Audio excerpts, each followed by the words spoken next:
ఈ మధ్య కాలంలో సినిమా ఇండస్ట్రీలో ఇది బాగా ట్రెండ్గా తంతుగా మారిపోయింది. గతంలో తాము నటించిన సినిమాలను రిలీజ్ పేరిట మళ్లీ రిలీజ్ చేస్తూ ఉండటం, అదేవిధంగా సీక్వెల్స్ పేరిట ఆ సినిమాలకు సెకండ్ మూవీస్ తెరకెక్కిస్తూ ఉండటం. ఈ మధ్య కాలంలో చాలా సినిమాలకు సీక్వెల్స్ వస్తున్నాయి.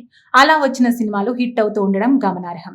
అయితే బాలయ్య కూడా తన కెరియర్ లో ఎంతో సూపర్ డూపర్ హిట్ గా నిలిచిన సమరసింహారెడ్డి, నరసింహనాయుడు మూవీలకి సీక్వెల్ తెరకెక్కించాలి అని చాలా సార్లు ట్రై చేశారట.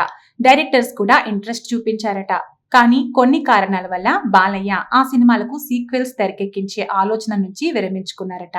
ఒకసారి మనం తెరకెక్కించిన సినిమా మరొకసారి అదే పేరిట కథలో ట్విస్టులు పెట్టి తెరకెక్కిస్తే ఏం బాగుంటుంది అన్న ఉద్దేశంతోనే బాలయ్య నరసింహనాయుడు, సమరసింహారెడ్డి సినిమాలకు సీక్వెల్స్ తెరకెక్కించకుండా ఆగిపోయారట. మిగతా హీరోలు కూడా ఈ సినిమాలను టచ్ చేసే అంత స్థాయి లేకపోవడంతో ఈ సినిమాలకు సీక్వెల్స్ రాలేకపోయాయి. సినీ ఇండస్ట్రీలో రికార్డ్స్ క్రియేట్ చేయాలి అన్నా, ఆ రికార్డ్స్ బద్దలు కొట్టాలి అన్నా నందమూరి హీరోల తర్వాతే ఎవరైనా. ఫ్యూచర్ లో ఈ సినిమాలకి మోక్షజ్ఞ ఏమైనా సీక్వెల్స్ చేసే ఛాన్స్ ఉందేమో చూద్దాం.